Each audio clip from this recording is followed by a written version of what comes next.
Hey yo, welcome to Metal Never Dies. It's gonna be my top 10 albums from 2000 to 2009. Playing in the background, I have Rippered and Red, White, and Ripped. This is a thrash metal band from here in Kitchener, Ontario. See if you dig that relevant municipal waste sound. You probably really love this album. Killer stuff. Again, this is Rippered, Kitchener, Ontario. Check them out. So let's go from number 10. Top 10 thrash albums from 2000-2009. Number 10. Speaking of Municipal Waste, The Art of Partying.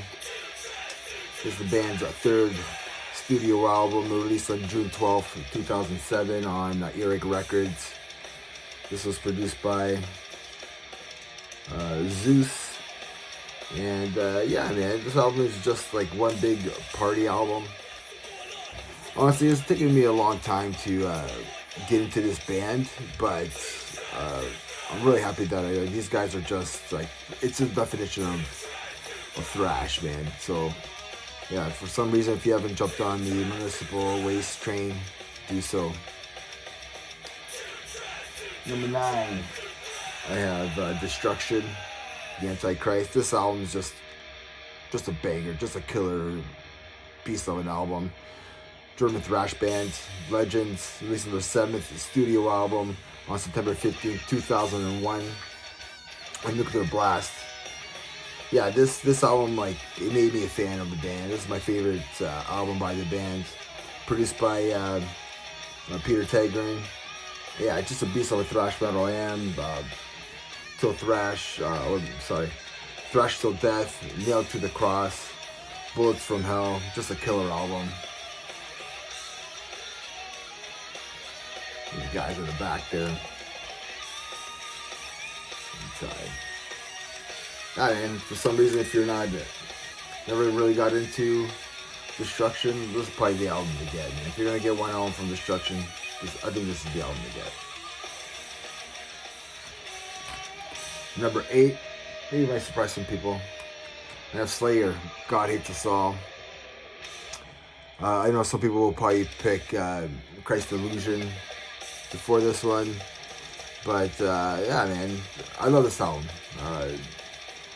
It's the first time that I seen the band. When this thing came out, September 11th, 2001, on American Recordings. Yeah, man, it peaked number 28 in the Billboard 200. I mean, the only thing I have to say is the song, like, Disciple, like that's Slayer's best song, like, since like 2000 till today. I have to say, and I also have to say, like, Paul Bostaph. He's just a monster on this album. He's my favorite drummer. So yeah, so God Hates Us All by Slayer. That's my number 8. Number 7, I have Sodom, M16. It's the band's 10th studio album from Germany, released on October 22nd, 2001 on Steenhammer Records. So, like I was saying before, another album from 2001.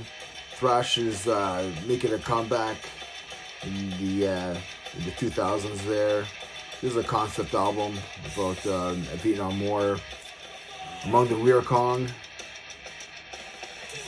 There's a pretty killer opening song on there. Yeah, I Am War. Napalm in the Morning. It's a catchy tune. Mind Jumper, Genocide, and more. Killer German thrash album.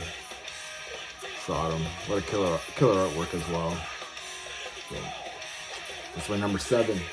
Number 6. Speaking of German thrash, I have Creator, and this is Enemy of God. This is the band's 11th studio album, released on January 10th, not from 2001, but 2005 on Steamhammer and SPV Records. This was produced by Andy Sneap. Yeah, man, this title track on this album made me a fan of the band.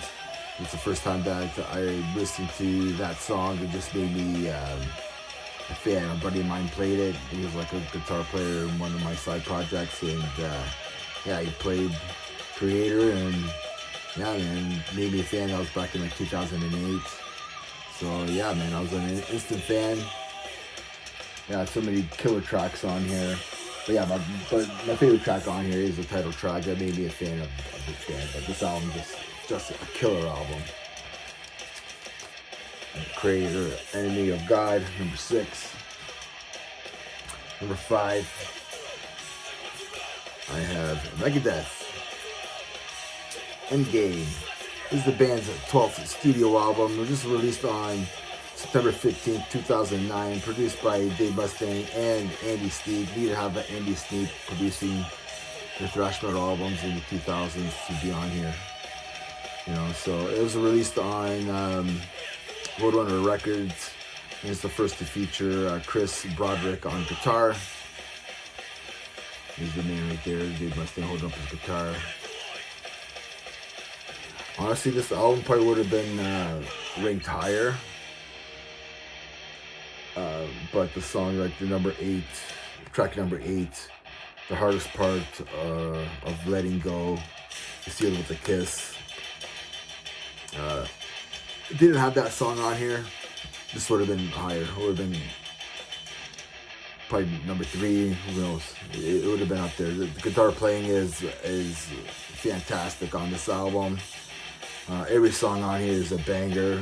Probably their best album since like Rust in Peace, I want to say. So that's Endgame by Megadeth.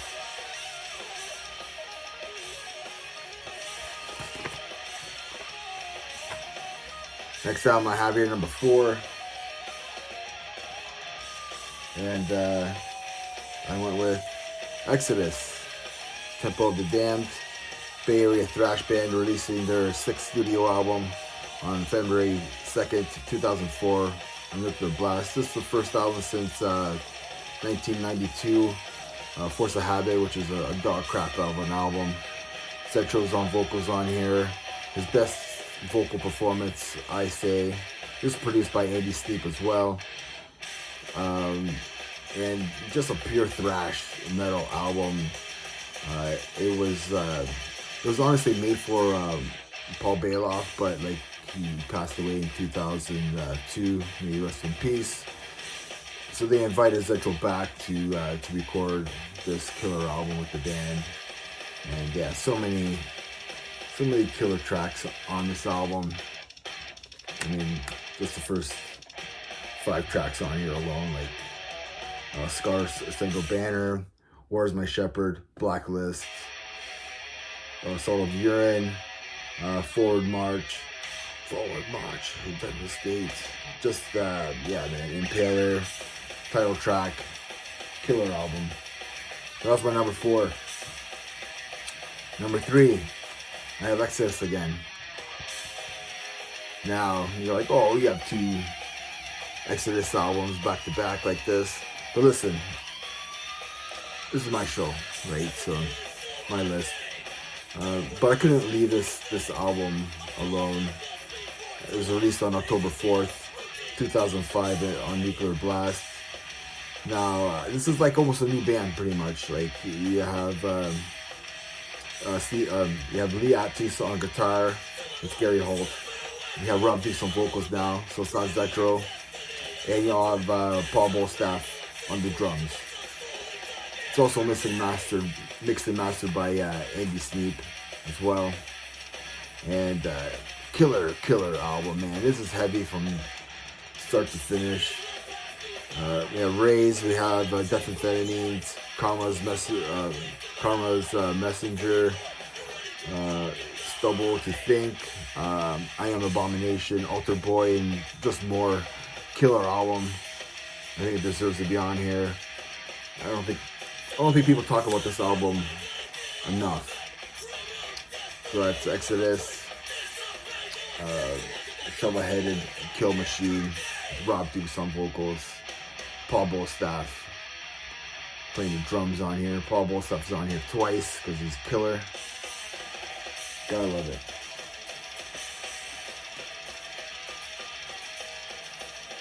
So number 2.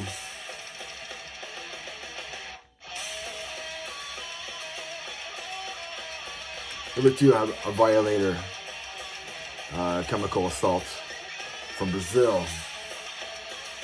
And this is the band's debut album, released on October 1st, 2006 on Kill Again Records. This album just brings you back to 1986 with, like, you know, Rain and Blood, Pleasure to Kill, like Darkness Descends. Any Sleep didn't produce this album, but it just sounds like an album from that era, from that 1986, 1987. It just has that charisma to it. I mean, you can even throw in Subatril Beneath the Remains in here as well. It has all that, and this band does it very, very well, man. So it deserves to be number 2. And yeah, so if you haven't heard this album and you're a big thrash fan, yeah, go listen to this album.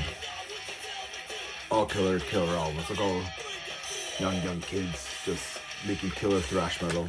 So my number 1 album is Testament, The Formation of Damnation. And yeah, man, this is just a killer album. This is the band's 12th studio album, released on April 29th, 2008 on Nuclear Blast. We have Alex Skolnick is back on guitar, and we have Paul Bostaph on drums. You gotta have Paul Bostaph in your album as well. You always have to have Andy Sleep recording, engineering, mixing the album as well. This album is the band's like template. Since this album till now, it's the band's template, I think, for the like last 4 like releases that they've done. Yeah, and then you got More Than Meets the Eye, The Evil Has Landed, the title track, Dangers of the Fateless, Hench and Ride, Killing Season, and more. I think it's a masterpiece of an album. Let me know what your top 10 albums would be from 2000 to 2009 in thrash metal. And remember, everybody, metal never dies. And listen to Rip. Listen to Ripper. That's these guys from Kitchener, Ontario. Give them a listen to. Cheers.